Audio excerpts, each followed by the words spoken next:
Good morning students. Guruji 24/7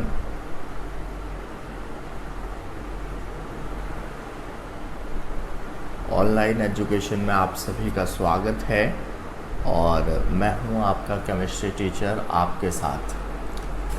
आज हम inorganic chemistry का एक चैप्टर ले रहे हैं जिसे हम लोग नाम देते हैं इलेक्ट्रोकेमिस्ट्री।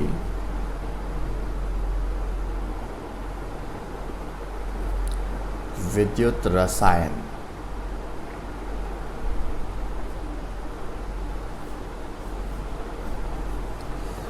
रसायन विज्ञान की वह शाखा जिसके अंतर्गत हम रासायनिक ऊर्जा का विद्युत ऊर्जा में तथा विद्युत ऊर्जा का रासायनिक ऊर्जा में जो चेंज होता है उसका अध्ययन करते हैं, उसे हम लोग नाम देते हैं इलेक्ट्रोकेमिस्ट्री। आप सभी इस बात को बहुत अच्छे से जानते हैं कि एक होते हैं आप लोगों के गैल्वेनिक सेल, क्लियर है, और एक होते हैं आप लोगों के इलेक्ट्रोलाइटिक सेल। क्या होते हैं? इलेक्ट्रोलाइटिक सेल्स, क्लियर है। अगर हम लोग बात करें कि केमिकल एनर्जी को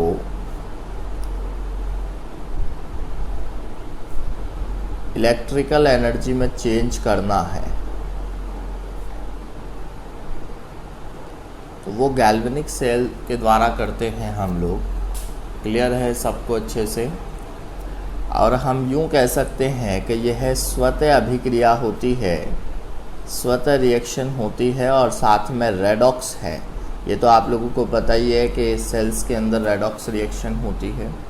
अगर हम लोग इलेक्ट्रोलाइटिक सेल्स की बात करें तो इसके अंदर इलेक्ट्रिक एनर्जी को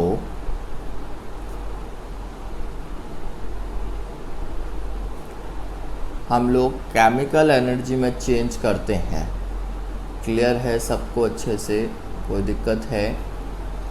और यह अस्वतः अभिक्रिया होती है और अस्वतः के साथ आप लोगों के जो है वो रेडॉक्स नेचर की होती है, क्लियर है सबको अच्छे से।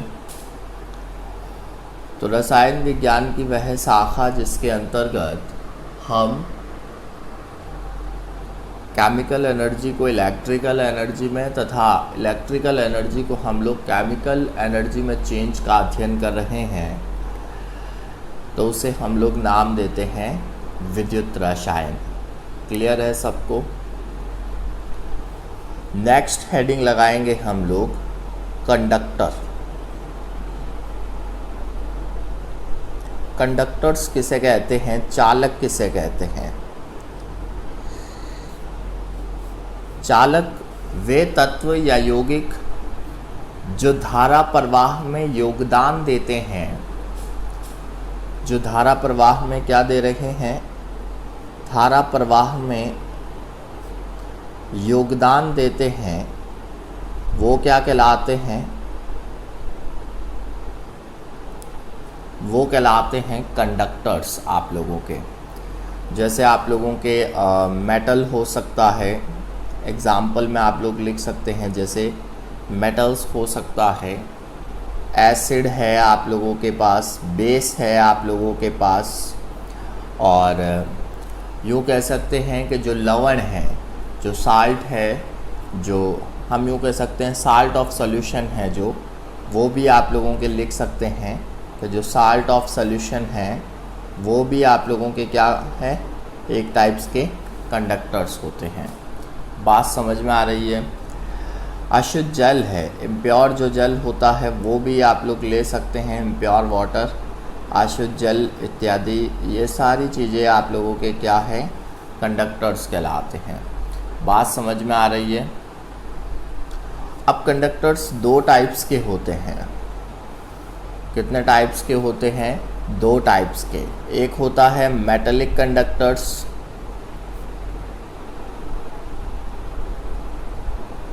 मेटेलिक कंडक्टर्स, या फिर इसको हम लोग नाम देते हैं इलेक्ट्रॉनिक कंडक्टर्स। क्या नाम देते हैं? Electronic conductors. एक होता है आप लोगों के इलेक्ट्रोलाइटिक, क्लियर है सबको, इलेक्ट्रोलाइटिक कंडक्टर्स,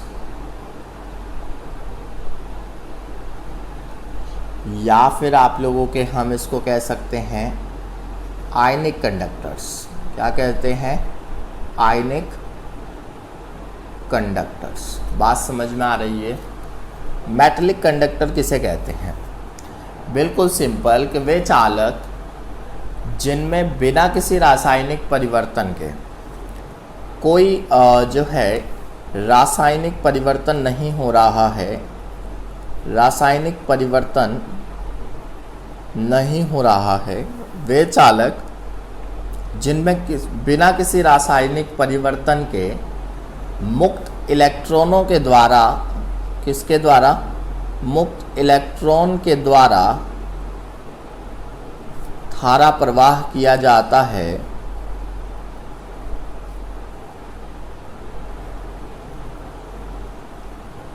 उसे हम लोग नाम देते हैं मेटलिक कंडक्टर्स। क्लियर है? जो एग्जाम्पल में आप लोग Ag लिख सकते हो, Cu लिख सकते हो, Fe लिख सकते हो, एल्यूमिनियम लिख सकते हो, एक्सेट्रा। क्लियर है सबको अच्छे से? तो मेटलिक कंडक्टर्स के अंदर आप ये लाइन पूरी लिख लीजिए कि वे चालक पदार्थ जिनमें बिना किसी रासायनिक परिवर्तन के मुक्त इलेक्ट्रॉनों के प्रवाह के कारण धारा प्रवाह होती है, धात्विक चालक कहलाते हैं, मेटलिक कंडक्टर्स कहलाते हैं। एग्जाम्पल में ये लिख सकते हैं Ag, Cu, Fe, Al। ठीक है? आप यहाँ पर जो है वो और भी लिख सकते हैं, जो धातु है वो। क्लियर है? लिख लिया सबने? नेक्स्ट आप लोग यहाँ पर लिख दो कि वे विद्युत अपघट्य, या यूँ लिख सकते हो कि वे पदार्थ जिनके जलीय विलयन में या गलित अवस्था में विद्युत प्रवाहित करने पर अपघटित हो जाते हैं। बिल्कुल सिंपल सी बात बोलिए कि वे पदार्थ जिनके जलीय विलयन में या फिर हम यूँ कह सकते हैं गलित विलयन में हम लोग जब भी विद्युत धारा प्रवाहित करेंगे तो वो क्या हो जाएंगे? अपघटित हो जाएंगे, डिसोसिएट हो जाएंगे। तो उसे हम लोग नाम देते हैं इलेक्ट्रोलाइटिक। क्लियर है सबको अच्छे से? अब ये इलेक्ट्रोलाइट दो टाइप्स के होते हैं, आप लोगों को पता ही है। एक होता है स्ट्रॉन्ग इलेक्ट्रोलाइट्स,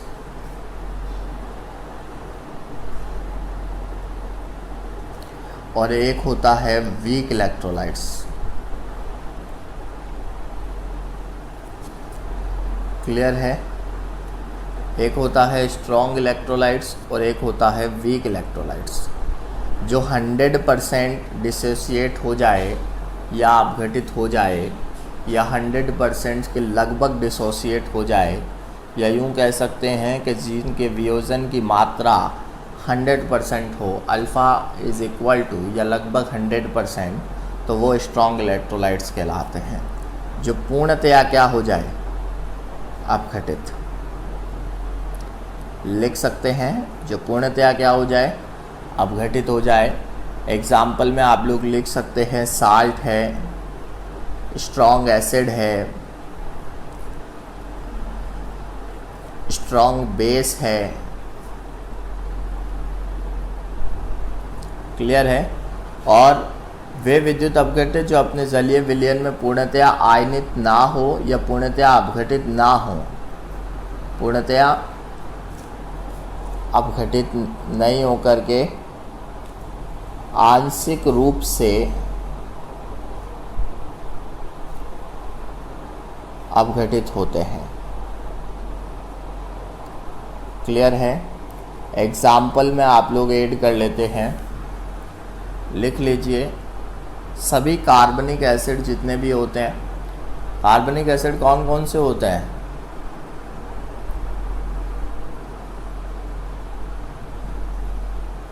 यहाँ पर ब्रैकेट में एक चीज़ और लिख लेना, ऑल कार्बनिक एसिड, ब्रैकेट में लिख लो सल्फोनिक एसिड के अतिरिक्त।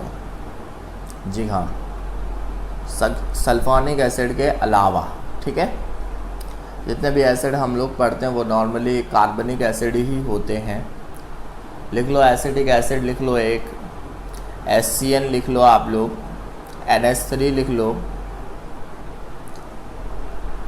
अमीन लिख लो, अम्मी नहीं अमीन, अमीन लिख लो आदि। क्लियर है? लिख लिया आप लोगों ने सभी ऑल कार्बनिक एसिड, और बाकी आप लोगों के कुछ वीक एसिड और वीक बेस लिखा दिए मैंने। क्लियर है इतना सब कुछ? कोई दिक्कत है किसी को? अब लिखेंगे विद्युत रसायन से संबंधित विभिन्न परिभाषाएं। क्या लिखेंगे? विद्युत रसायन से संबंधित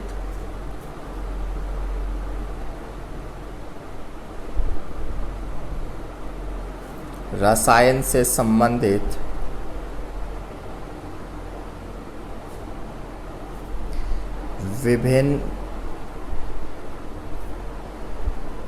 परिभाषाएं।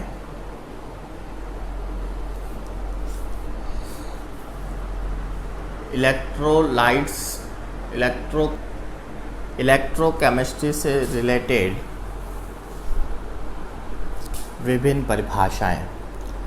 सबसे पहले हम इसके अंदर 1 नंबर लिख के लिखते हैं प्रतिरोध। सिंबल R होता है।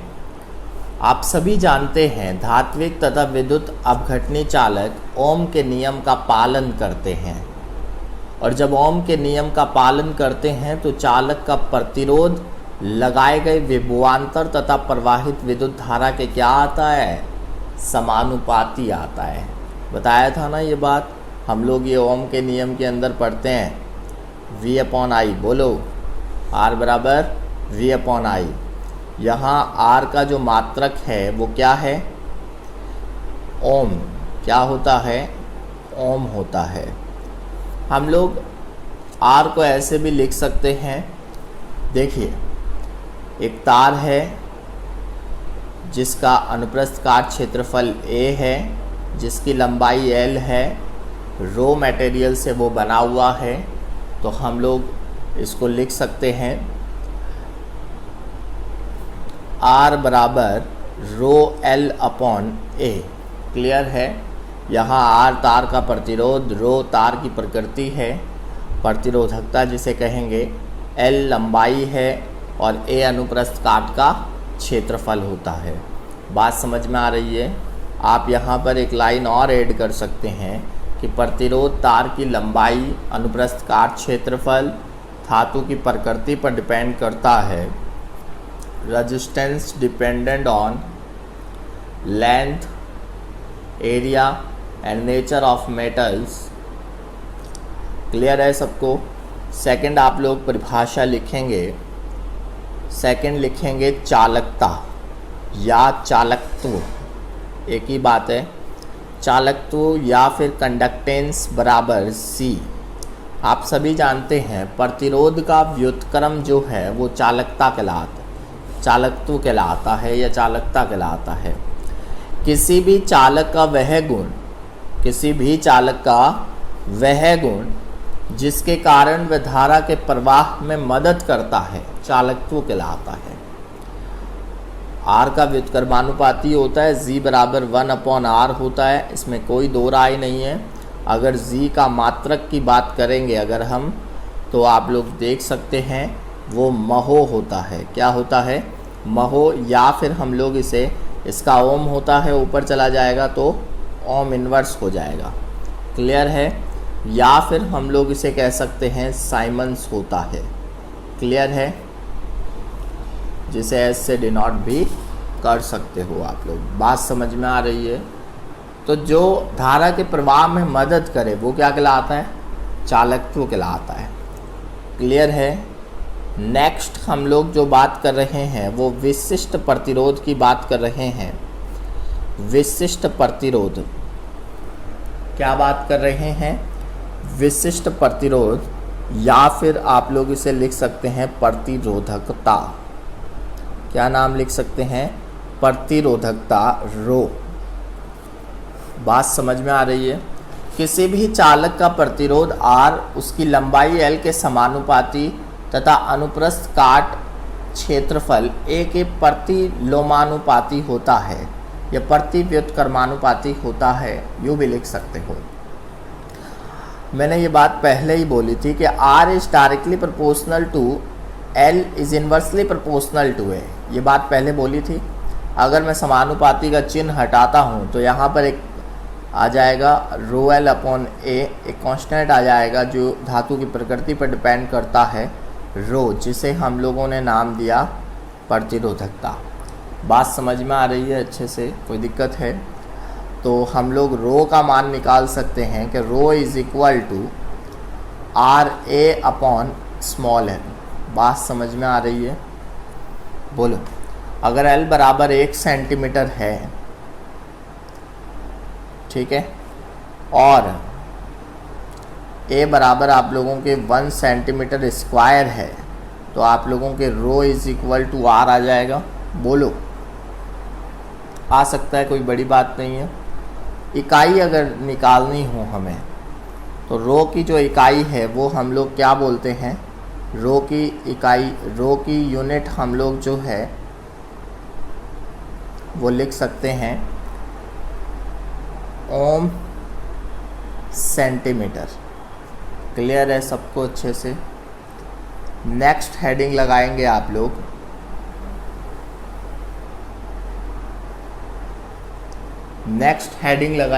लोग चालकता।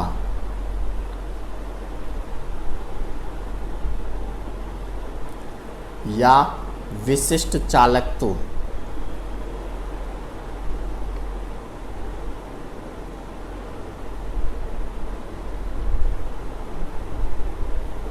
जिसे आप लोग नाम देते हैं कप्पा।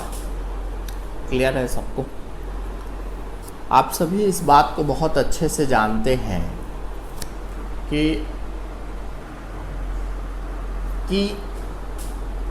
हमने ये बात बोली थी कि R बराबर होता है रो एल अपॉन ए, और कप्पा बराबर जो है वो प्रतिरोधकता के व्युत्क्रम होता है रो।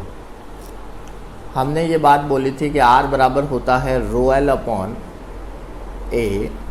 अगर हम इस रो को इधर ले आऊँ और इसको इधर ले आऊँ मैं, तो कोई प्रॉब्लम है किसी को? 1 अपॉन रो बराबर 1 upon R dot L upon ए।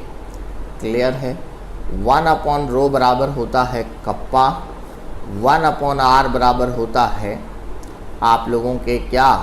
जी, जिसे हम लोग चालकत्व कहते हैं, इंटू एल अपॉन ए। इसे हम लोग नाम देते हैं सेल कांस्टेंट, सेल नेतांक। बात समझ में आ रही है अच्छे से? या फिर हम लोग इसे जी स्टार भी कह सकते हैं। क्या कह सकते हैं? G star. तो kappa is equal to G into cell constant लिख सकते हैं। या फिर हम लोग ये भी लिख सकते हैं कप्पा बराबर जी इंटू जी स्टार। अच्छा, यूनिट क्या होती है इसकी? देख लो ध्यान से, आप लोगों को पता है क्या यूनिट हो जाएगी इसकी? कप्पा बराबर जी, जी बराबर क्या होता है? 1 अपॉन आर, यानी कि ओम इनवर्स। बोलो, सभी को समझ में आ रहा है? ये एल सेंटीमीटर है, ये सेंटीमीटर स्क्वायर है, ऊपर चला जाएगा तो सेंटीमीटर सेकंड इनवर्स हो जाएगा, और ये -1, एक से एक चला जाएगा तो सेंटीमीटर -1 रह जाएगा। क्लियर है?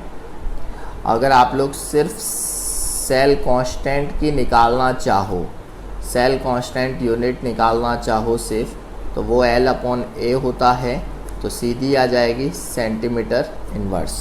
बात समझ में आ रही है? कोई दिक्कत है यहाँ पर किसी को?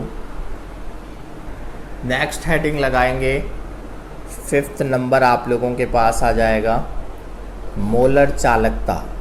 क्या आ जाएगा? मोलर चालकता। मोलर चालकता को हम लोग जो है वो डेल एम से शो करेंगे, क्लियर है?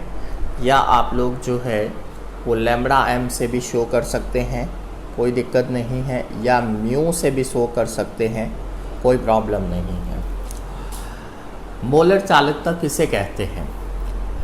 किसी विलयन के दिए गए आयतन में, किसी विलयन के दिए गए आयतन में 1 मोल विद्युत अपघट्य के द्वारा उत्पन्न सभी आयनों की जो चालकता होती है, 1 मोल विद्युत अपघट्य द्वारा उत्पन्न सभी आयनों की जो चालकताएं होती है, उसे हम लोग नाम देते हैं मोलर चालकता। बात समझ में आ रही है अच्छे से? दोबारा से सुनो। किसी विलयन के दिए गए आयतन में 1 मोल विद्युत अपघट्य के द्वारा उत्पन्न सभी आयनों की चालकता ही क्या कहलाती है? मोलर चालकता कहलाती है। आप हम यूँ लिख सकते हैं कि delta M is equal to kappa into V. बोलो, अगर V बराबर 1 मोल दे रखा है, 1 मोल विद्युत अपघट्य का आयतन दे रखा है, विद्युत अपघट्य का आयतन दे रखा है, बोलो, तो विलयन की सांद्रता m है जो प्रति मोल लीटर हो जाएगी। तो delta m is equal to kappa into 1000 upon mole, सांद्रता लिख दी यहाँ पर। बात समझ में आ रही है? अगर यूनिट की बात करें आप लोगों के सामने तो ये हो जाएगा ओम इनवर्स, बोलो इसका, सेंटीमीटर स्क्वायर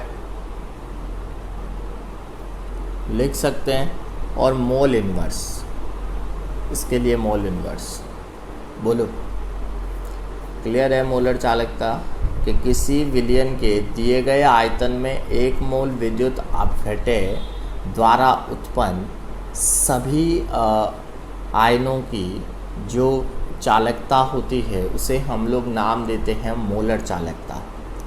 क्लियर है? कोई दिक्कत है किसी को यहाँ पर? 6th में लिखेंगे आप लोग तुल्यांकी चालकता। जहाँ तुल्यांकी शब्द आता है वहाँ नॉर्मलिटी की चर्चा होती है, आप सभी को ये बात पहले से ही पता है। इसे हम लोग डेल इक्विवेलेंट कह सकते हो या लैम्बडा इक्विवेलेंट कह सकते हो। बिल्कुल आसान कि किसी दिए गए विलयन में आयतन में 1 ग्राम तुल्यांक विद्युत अपघट्य द्वारा उत्पन्न सभी आयनों की चालकता। किसी विलयन के दिए गए आयतन में 1 ग्राम तुल्यांक, वहाँ पर 1 मोल था, यहाँ पर 1 ग्राम तुल्यांक है, 1 ग्राम तुल्यांक विद्युत अपघट्य के सभी आयनों की क्या? मोलर चालकता। तुल्यांक आयनों की चालकता तुल्यांकी चालकता कहलाती है। Delta equivalent is equal to हो जाएगा कप्पा इंटू वी।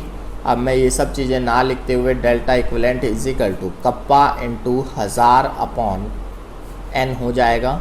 आप लोगों को पता है ये बात। अगर हम लोग इसकी यूनिट लिखेंगे तो क्या चेंज करेंगे देखेंगे सभी। हम लोग ओम इनवर्स लिख देंगे, सेंटीमीटर स्क्वायर लिख देंगे, बोलो लिख देंगे। उसके बाद हम लोग ग्राम इक्विवेलेंट लिख देंगे इनवर्स जो इसकी होती है। क्लियर है सबको अच्छे से? कोई दिक्कत है किसी को? अगर हमें ये बात बोली जाए, अगर हमें ये बात बोली जाए कि सर आप del M and del equivalent के बीच में संबंध की चर्चा कर दो थोड़ी सी, तो हम लोग ऐसे करेंगे।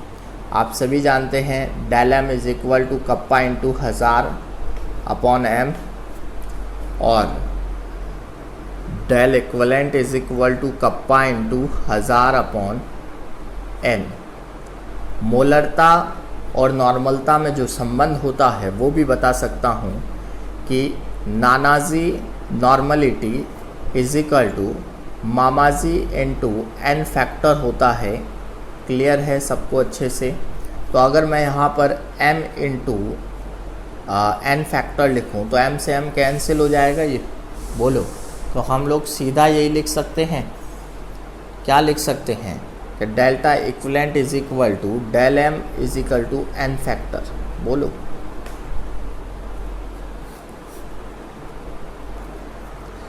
क्लियर है सबको अच्छे से? कोई दिक्कत है? ये फार्मूला ये काफ़ी बार काम आएगा, ये सारे हमारे क्वेश्चन के अंदर काम आएंगे। क्लियर है? बोलो। अब एक क्वेश्चन करवा देता हूँ, बाकी क्वेश्चन की एक्सरसाइज आप लोगों को जो है वो दे रखी है। अगर हम बात करें सांद्रता की, तो वो सांद्रता आप लोगों के सामने दे रखी है 1 नॉर्मल। क्लियर है?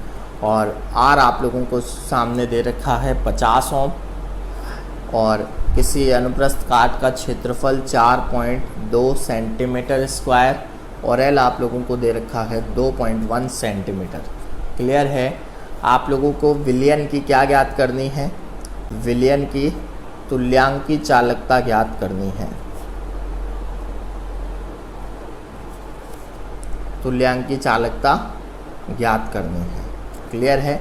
तो lambda equivalent is equal to हो जाएगा आप लोगों के पास कप्पा इंटू 1000 अपॉन n।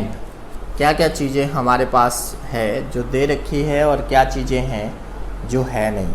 सबसे पहली बात, हमारे पास कप्पा जो है वो नहीं दे रखा है, इसे ज्ञात करना है। तो कप्पा इज इक्वल टू हो जाएगा 1 upon r is equal to 1 upon rho is equal to 1 upon r is equal to क्या होता है? L upon A। पता है ना आप लोगों को? 1 अपॉन रो आप लोगों के पास कप्पा कहते हैं, तो kappa is equal to 1 upon r 1 upon 50 dot L का मान आप लोगों के पास 2.1 है और 4.2 है। सेंटीमीटर से सेंटीमीटर कर चला जाएगा, स्क्वायर से 1 सेंटीमीटर चला जाएगा, ये दशमलव से दशमलव सोल 21 दूनी 42 1/100 यानी कि 0.01 आ जाएगा। क्लियर है? यहाँ पर 0.01 लिखेंगे, यहाँ पर 1000 लिखेंगे और यहाँ पर n लिखेंगे, जो आप लोगों के सामने 1 दे रखा है। 1 दशमलव से 2 0 चले जाएंगे, 10 आप लोगों के पास आ जाएगा ओम इनवर्स। बोलो, और क्या होता है? सेंटीमीटर स्क्वायर और इक्विवेलेंट इन्वर्स हो जाएगा ये। ठीक है? ये मैंने क्वेश्चन करवा दिया है एक, जो आप लोग देख सकते हैं। और हम लोग नेक्स्ट बात करेंगे विद्युत अपघट्यों के चालकत्व पर प्रभाव डालने वाले कारक के बारे में। तो नेक्स्ट लेक्चर में हम लोग बात करेंगे। तब तक आप गुरुजी 24/7 channel online education YouTube channel के साथ बने रहिए। हमारी वीडियो अगर आपको पसंद आई है, आपको फ़ायदा पहुंचाया है हमारी वीडियो से, तो आप वीडियो को लाइक करें, कमेंट करें, शेयर करें और अंत में जाते जाते सब्सक्राइब ज़रूर करें। क्लियर है? और साथ में बेल आइकन पर हिट कर दें, ताकि हमारी जो भी नई वीडियो आएगी वो आपको तुरंत नोटिफिकेशन के द्वारा यूट्यूब आपको बता देगा। एक और बात मैं अपने स्टूडेंट से करना चाहूँगा कि आप लोगों ने जो अभी तक साथ दिया है उसके लिए थैंक यू वेरी मच। और हम ये बताना चाहते हैं कि यूट्यूब की जो पॉलिसी है वो ये है कि जब आप 1000 सब्सक्राइबर पूरे कर लेते हो, तब जाके वो आप लोगों को ऑनलाइन क्लासेस चलाने की अनुमति प्रदान करता है। तो हमारा आपसे निवेदन है, आप जल्द से जल्द 1000 सब्सक्राइबर पूरे करवा दीजिए, हमारे अपने दोस्तों से वगैरह से सब्सक्राइब करवा कर, ताकि हम आपको ऑनलाइन क्लासेस का फ़ायदा दे सकें। अभी क्या हो रहा है कि हम लोग आपको जो प्रोवाइड करवा पा रहे हैं उसमें इतना नहीं हो पा रहा है। हम ऑनलाइन जब बोर्ड पर पढ़ाएंगे तो कम से कम एक विषय की जो क्लास है वो लगभग 1-1.5 घंटे की होगी, तो उसके अंदर बहुत कुछ हो जाएगा एक दिन में। जबकि अभी क्या हो पा रहा है, इतना नहीं हो पा रहा है, क्योंकि अभी वीडियो बनती है, उसके बाद एडिटिंग में जाती है, एडिटर के बाद वो चेक होने के लिए जाती है कि वीडियो के अंदर कोई गलती तो नहीं है, उसके बाद आप लोगों को परोसी जाती है। यानी कि आप समझ सकते हैं कि पूर्णतया शुद्ध मटेरियल आपको प्रोवाइड करवाया जा रहा है, शुद्ध शिक्षा के साथ। हमारी ये जिम्मेदारी भी है। तो मेरी आपसे विनम्र निवेदन है कि आप खुद भी सब्सक्राइब करें और अपने फ्रेंड से भी सब्सक्राइब करवा दीजिए, और हम आपको लाइव क्लासेज का फ़ायदा देने के लिए सेटअप को तैयार कर रहे हैं। इतने में आप हमारे लिए बस इतना ही कीजिए। धन्यवाद। गुरुजी 24/7 ऑनलाइन एजुकेशन के साथ बने रहिए। आज की वीडियो अगर पसंद आई है तो एक बार फिर कह रहा हूँ, लाइक करें, कमेंट करें, शेयर करें और सब्सक्राइब पर क्लिक करना ना भूलें। आपका दिन शुभ हो। धन्यवाद।